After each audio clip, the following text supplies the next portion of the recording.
going to talk about a dreamer.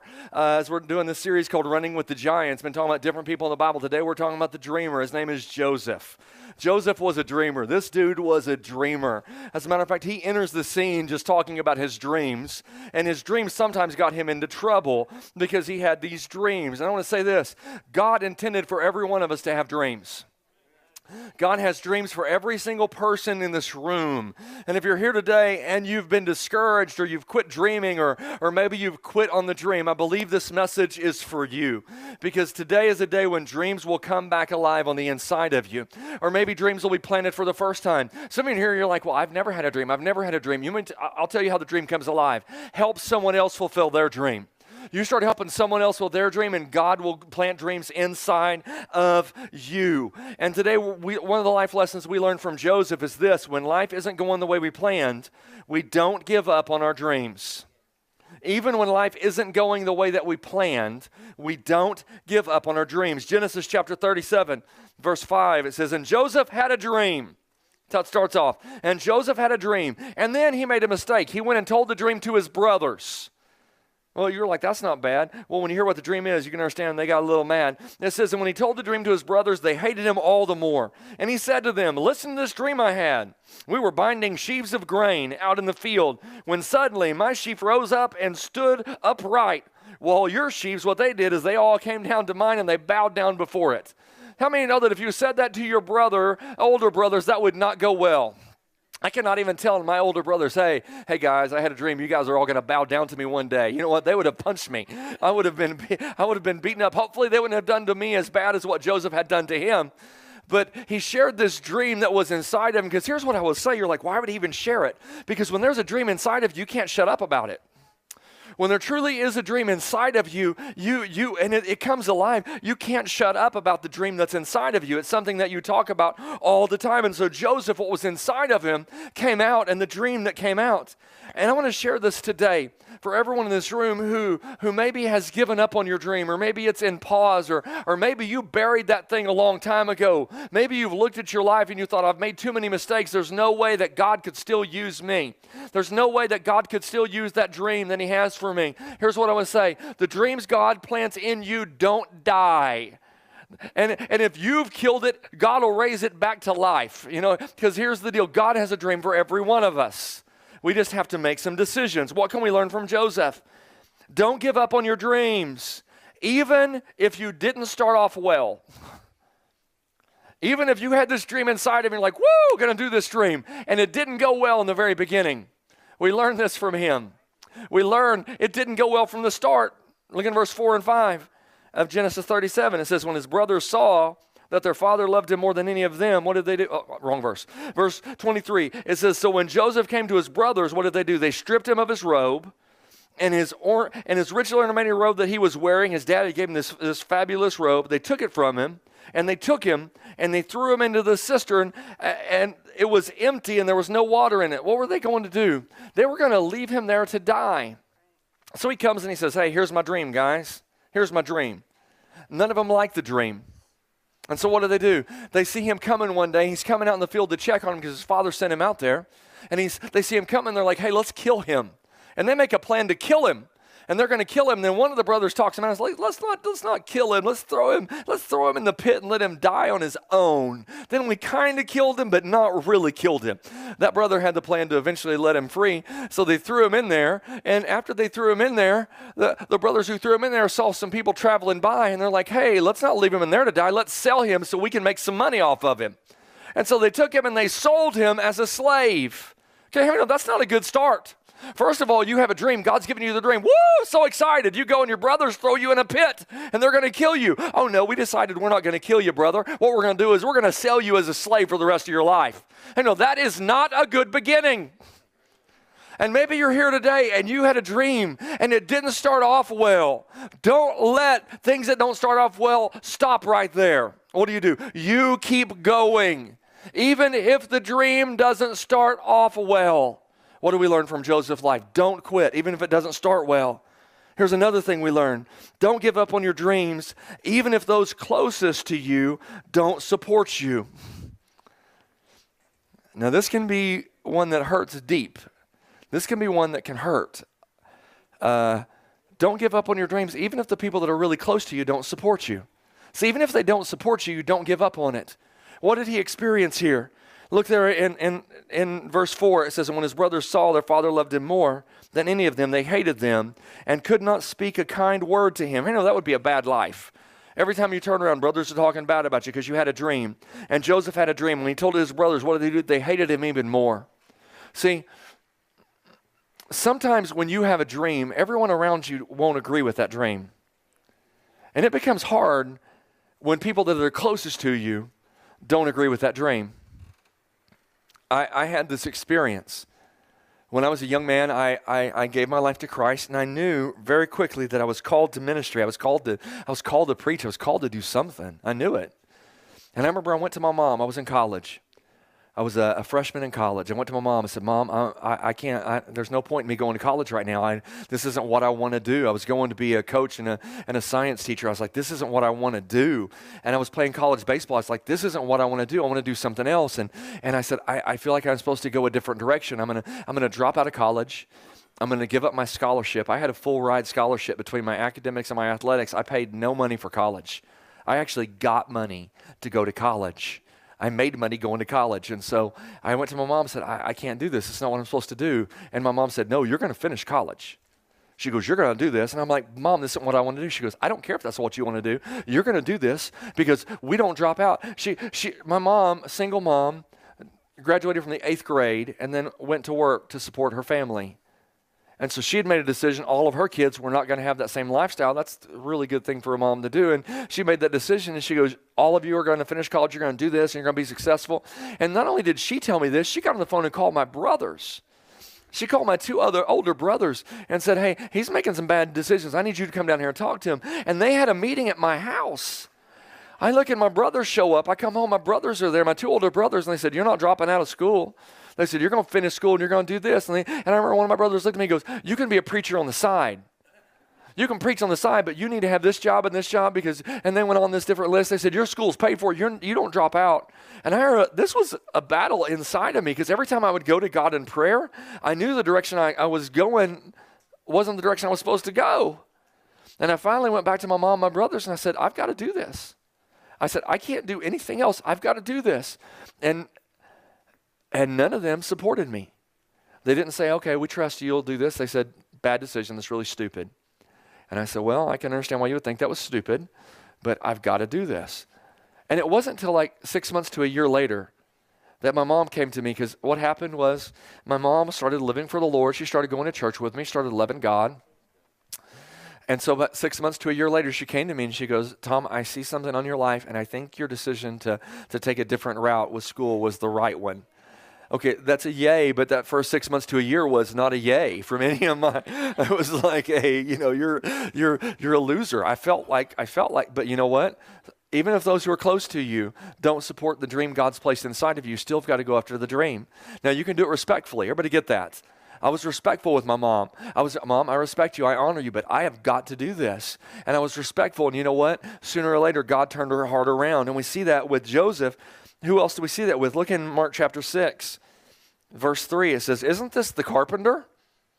Isn't this Mary's son and the brother of James and Joseph and Judas and Simon? And aren't his sisters here with us? And they took offense at him. They were offended at Jesus. They took offense at him, and they said to Jesus, Jesus said to them, only in my hometown and among my relatives and in my own house is a prophet held without honor. What? Jesus faced the same thing that we can face sometimes. When you're following the dreams that God placed inside of you, everyone will not support it. But you have to make a decision. I'm not going to give up on my dreams, even if those who are closest to me don't support it. Here's another thought. Don't give up on your dreams. Don't give up on your dreams, even if your journey is full of surprises and takes a long time. Who wants your dream to be accomplished like yesterday? You're like, God, you laid this on my heart, let it happen now. And we think God can like super speed it and make it go faster than ever. But the fact is, that isn't usually what happens. That isn't usually what happens. We see this in the life of Joseph. If you're taking notes, you can write this down. Joseph's dream took 22 years before it was accomplished. 22 years. 22 years from the time he had the dream where he saw the sheaves bowing down to where he was Pharaoh's number one person in charge, and his brothers bowed down to him. 22 years till it came to pass.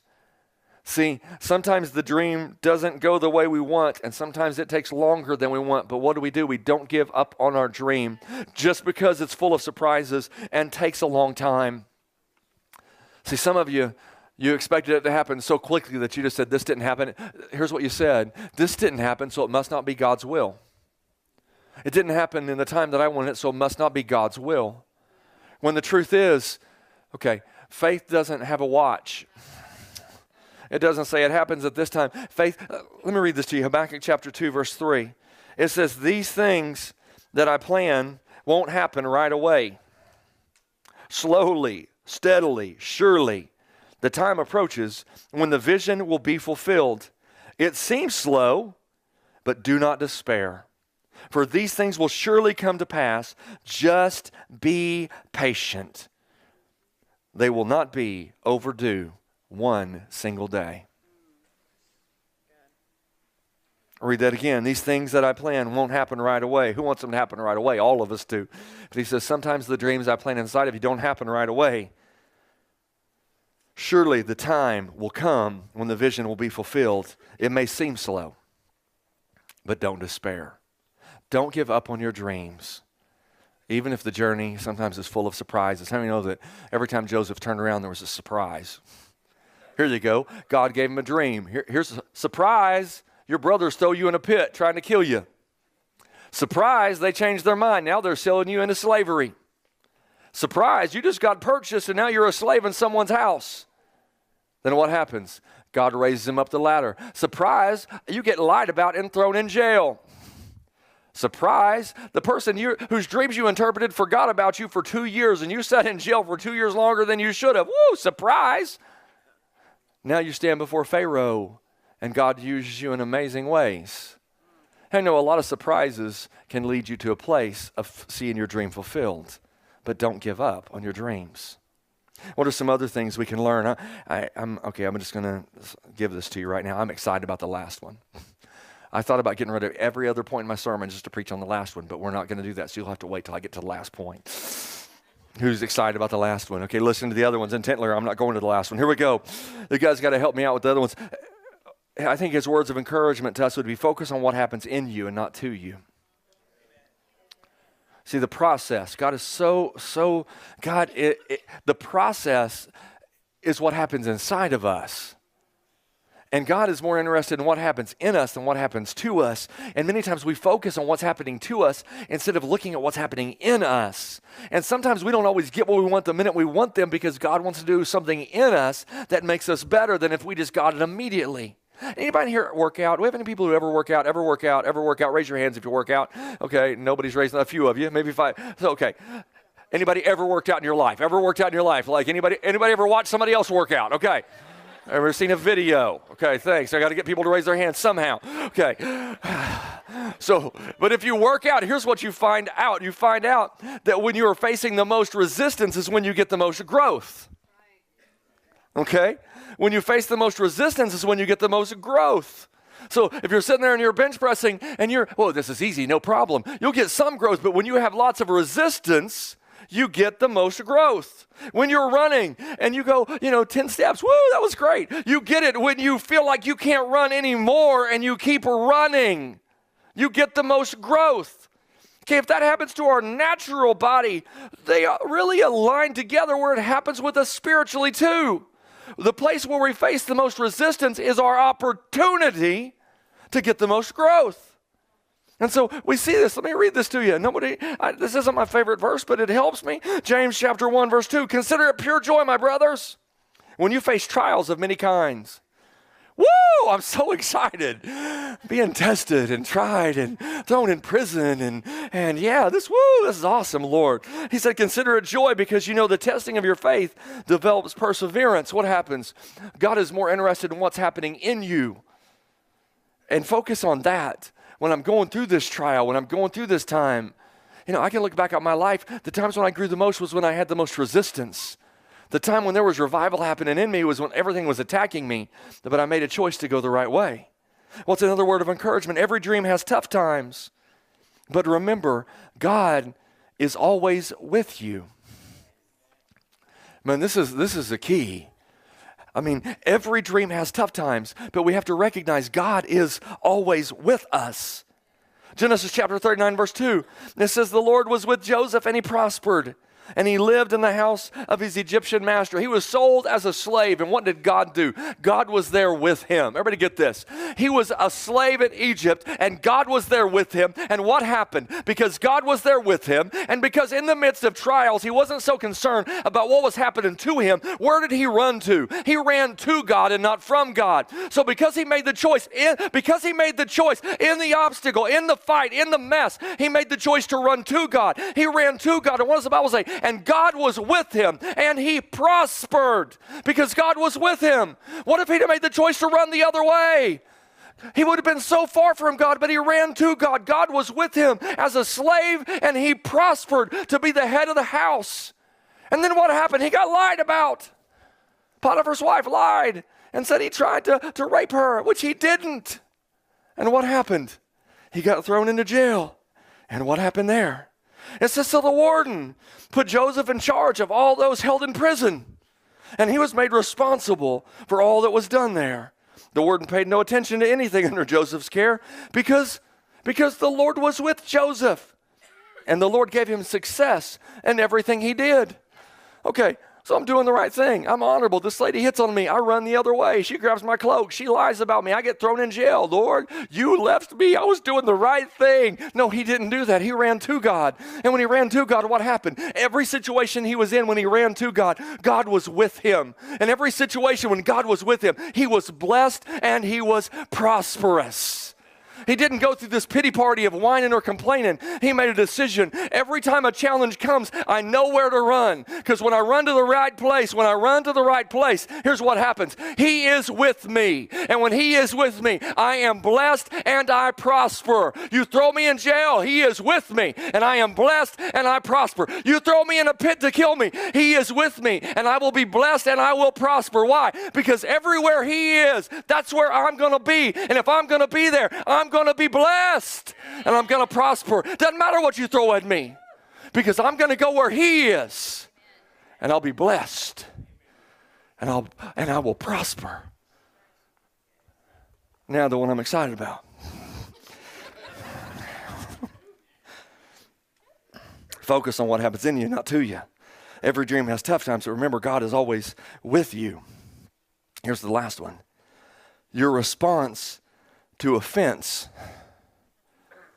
determines your future. Your response to offense determines your future. Now, when I was reading the story, this point hit me, and it hit me hard because I'd never really thought about that with him. I never really thought about that with Joseph. But when you think about it, his response to offense determined his future. Now, what happens? All of us have the opportunity to have offense in our life. All of us have the opportunity to have offense in our life. All of us have choices and times to be offended. Who in this room has ever been offended before? Raise your hand. Okay, if you're not raising your hand, you're offending me by your lying. I'm offended by your lying. We all have a chance. We all have been offended. And if you haven't been today, tomorrow it's coming. Because people just offend you. They do. People do things and they can be offensive. I need to take a survey real quick. I need everyone to vote on this. Okay, I'll give you the two things you can vote. How many of you, when you encounter offense, you're the person who takes it inwardly? Like you're like, oh, that really hurts. And you internalize it. And you're like, oh, I'm hurting. And you internalize. How many internalizers of the offense are in here? You internalize the offense, you take it in. Raise your hand if you're an internalizer. You're like, oh, it hurts. Okay, a bunch of you. Some of you are not going to vote till you hear both of them. How many of you are the ones that, okay, you offended me, I'm going to punch you in the throat? Okay, everyone has to vote now. Okay, how many of you are the internalizers? Internalizer, raise your hand. Internalizer. I'm just looking to see who it's cool to offend and safe to offend. Okay, internalizers, raise your hand. Raise your hand, internalizers. Okay, how many are the punch in the throat people? Man, this is about even. Okay. Who wants to vote what I am? Who thinks I'm an internalizer? You offended me. I have to punch you all in the throat now. Who thinks I'm a punch in the throat person? I am 100% a punch in the throat person. I'll give you some examples, okay? When I was in college, before I knew Jesus, college baseball, we're all on the same floor of the dormitory, all on the same floor, bottom floor, all together. The college baseball players, we were not good people at all. We're not nice. We always played practical jokes on each other, always played practical jokes. The problem was, if you play a practical joke on me, I've got to get you back worse. So one of our teammates right next door decided they're going to play a practical joke on me and my roommate Rod. And it was so lame. It was lame. I don't even remember. It was so lame. I don't even remember what it was. It was so lame. And they played this joke on me, and then they mocked us. And I'm like, you will get it back. I will get you back. And so I would lay awake at night thinking of ways to get him back. Every night when we had a game, the night before a game, our coaches would go around and check our rooms to make sure we were in the room and not doing crazy stuff. And so I had this jar of Vicks Vapor Rub, and I got that jar and I put it all over the door of their door. And the coach came by and he tried to open up the door. When he opened up the door, his hand was covered in Vicks Vapor Rub, and he went ballistic. His name was Coach Stout, and he lost his temper all the time. And he went ballistic, and he finally got their door open. He ran in and yelled at them and cussed at them. They're like, we didn't do it, Coach. It was probably Dillingham. And I'm like, no, it wasn't me, Coach. I was asleep. And so he actually took them out in front of the dorm and made them run at night. He made them run at night. And I was standing on the porch. They came back in, they said, we're even. I said, no, we're not even. We're not even. We're not even. Not even close to even. Well, I noticed a few nights before that when they had the light on their room and our light was off, I had noticed I could see some light between our room and their room. I noticed I could see a little bit of light at the top. I could see it. And so I got this ice pick. And I started picking away. When they weren't in the room, I started picking away at that hole. And I picked away at it in two places. One where one guy's bed was right there on one side, and I picked a hole. And then on the other side where the other guy's bed was, I picked a hole. And I picked the hole just big enough that I had found this long plastic straw. And it would fit in the hole. It would fit through the hole. Told my friend Rod what we were going to do. Well, about midnight, they'd been asleep. They were asleep for a while. And I got up, stood on my chair. We had a big old thing of ice water. I got a big mouthful of ice water. I put the straw in the hole, pointed at one of their beds, and I blew the ice water all over the guy. All over the guy. Well, he wakes up, ice water, He wakes up and he's just yelling, he's cussing. He goes over and starts yelling at his roommate, why'd you throw water on me, man? Why? And he was like, what are you talking about? I was asleep. He's like, no, I'm all wet. He's like, I don't know what you're talking about. They got in a fight. Finally, it calmed down. They turned off the light. I sat there and I waited 1 hour. 1 hour till I was pretty sure they were asleep. And I went to the other side where the other hole was, and I got a mouthful of ice water, and I spit water all over the guy. He jumped. I was like, what are you doing, man? I didn't throw water on you. You threw water. They almost got in a fight. It was amazing. They quit fighting. I sat down. They turned their lights off. I waited 1 hour. I stayed awake all night long. All night long. I got up after 1 hour. I got up and I stood and spit water on him, and they're fighting again. 1 hour later, spit water on him. It was awesome. They were fighting. They actually hit each other a few times. The last time I got up, and it was an hour later. It's probably about 5 in the morning now. And I get up. As soon as I started spitting water, boom, the lights came on. They're like, it's Dillingham. It's Dillingham.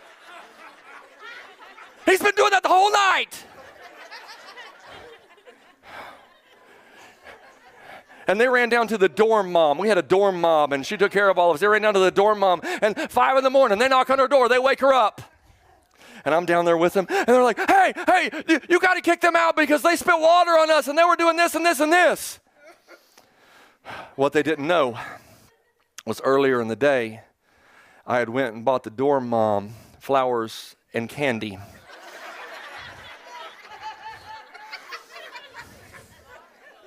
They're like, you got to do something with him. And she looked at them and she goes, oh, he would never do that. And she shut her door. Throat puncher. Offense, listen to us. No matter how we respond, every one of us have an opportunity to either embrace offense or to push it away. And some of us in this room, it's legit. I mean, some people have hurt us. Some people have hurt us, and they've hurt us deep. Maybe it was when you were a child. Maybe it was recently. Many people I talk to have been hurt in church, and I totally understand. I totally understand how hurt comes. As a pastor, I can't tell you how many times we've been hurt. I can think of one time years and years ago that there was a couple in our church that were going through a hard time, and we financially ourselves went out and helped them pay their bills, and we helped them get back on their feet. And right after we helped them financially, they left the church and they told people so many nasty, horrible things about us that weren't true. And I remember one of my responses was, I'm going to find them. And then I realized I have to make a choice whether I will live offended or not. A number of years ago, my wife decided she was going to play a practical joke on me. I haven't forgot it. I was coaching a little league soccer team. I don't even know soccer. I just know kick the ball in the goal, and we're coaching. And I had a player on my team that, it was a rec league, but I kept score, and had a player on my team. And the parent called and said, hey, I want to get my kid on your team. And I said, well, go pay the league director. And he paid him. And then the league director said, well, he's not on your roster, but he could play on your team. And so he was on my team. And we won every game. Won every game. Even though they didn't keep score, I kept score. We won every game. April 1st, my wife calls me. I'm at work. I'm in the office. She calls me and said, hey, I just got a call from the league director. And he says, you have to forfeit every game because you're playing with an illegal player. I'm like, what? She's like, you have to forfeit every game because you have an illegal player. And I remember I said, no, we are not going to, we're not forfeiting this. It's not going to happen. And I'm losing it. I'm thinking, okay, I'm calling him right now. Then all of a sudden she starts laughing. Now it's April 1st. I didn't think she would play a practical joke because I thought she was a nice person. Love the Lord. I'm just kidding. I did. Ooh. That's very true, though. I had to make a choice. Do I pick up the offense and get her back? Because I could get her back worse than she got me. Or do I let the offense go? See, we make choices every day, don't we? See, will I? But what do we do most of the time? We put offense on and we validate it. Well, you know what? I have a reason to be offended. I've got a right. Man, this really did happen to me. They really did do me wrong. They really did do this. But what happens when we accept the offense is it becomes part of our life. And every day we wear offense everywhere we go. And even though it may look good and it may fit the truth is that it only is there to destroy us. And the devil will make offense look like something that fits you or is you. Some of you have lived your whole life. Some of you, your whole life has become offense.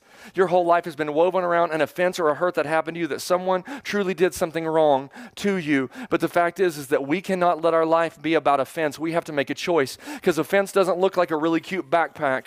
Here's what offense truly looks like if you can really see it. What offense really, I found this. If you were here last week, you heard our story about finding a mouse in our cabinet. I found this. I found this in our cabinet. It's a dead rat. I found here. Did not get And see, we look at offense and think, well, this is just who I am. This is just what I do. And the fact is that if you look at it truly, this is what offense looks like. Offense looks like something that's nasty and something that's gross. But what do? We take it in. We're like, well, that's just me. I just like it. It's just part of who I am now.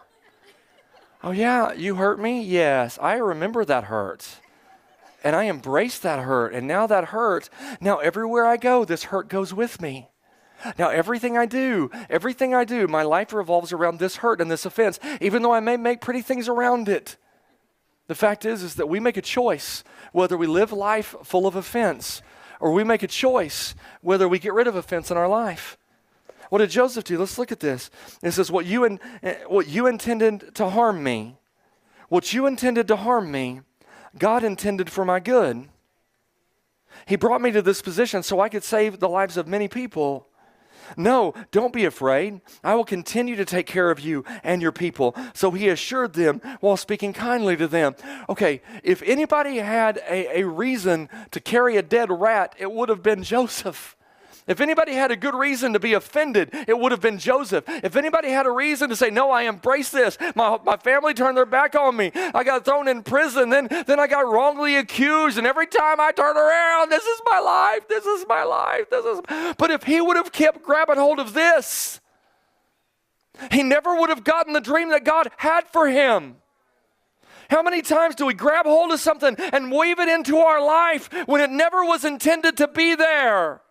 And the devil will bring offense into our life, and it can happen. And sometimes people do it intentionally, and sometimes it's accidentally. But we make the choice whether we keep it there or not.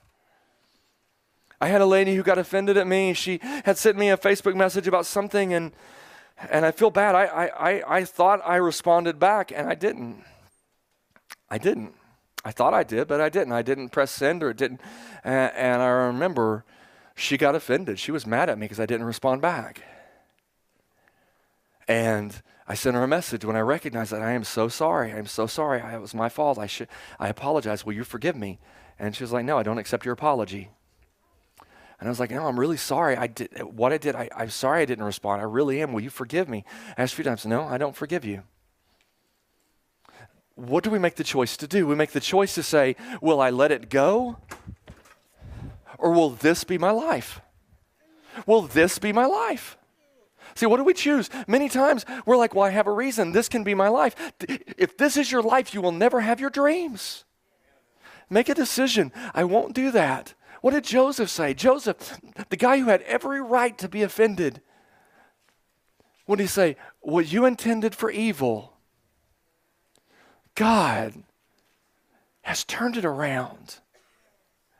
Why? Because every chance he had an opportunity to be offended, he chose to run to God and let the offense take him to another level. This isn't in your notes, but how do we get over offense? I'm going to give it to you. You can write it down real quick. If you want to get over offense in your life, you have to forgive. You're like, they don't deserve my forgiveness. They didn't even ask my forgiveness. I don't care what they did. What matters is what you do. You make a decision to forgive. I forgive. Colossians chapter 3, verse 13. Bear with each other and forgive one another. If you have a grievance against anyone, forgive as the Lord forgave you. Forgive. Well, they offended me. Why forgive? Then what do? We trust God. God, I believe that you will work all things together for my good. And even in the midst of offense, and I have a place to be offended, I'm going to run to you and I'm going to trust you. You're going to work it all out. In every instance, every place that I go, you're going to raise me to the next level. Here's the last one. Move on. I'm not going to live there. Some of you have been stuck there. You've lived there. You've moved into the world of offense, and it is time to move on. Your life is based on offense, and it's time to move on. Your personality has been built around offense, and it's time to move on. Your dreams have been held down because you've lived in offense, and it's time to move on. God has a greater plan for you, and it's time to move on. Brothers and sisters, Philippians chapter 3, verse 13, I do not consider myself to have taken hold of it, but one thing I do, forgetting what is behind and straining forward to what is ahead. Here's what God has for you. God has the plan to let go of offense and let it take you to a new place, because you're not going to look behind, but you're going to look ahead. And what was trying to destroy you, you're going to let go of and let it accelerate you to the place that God has for you. But to do that, you have to let go of offense in your life.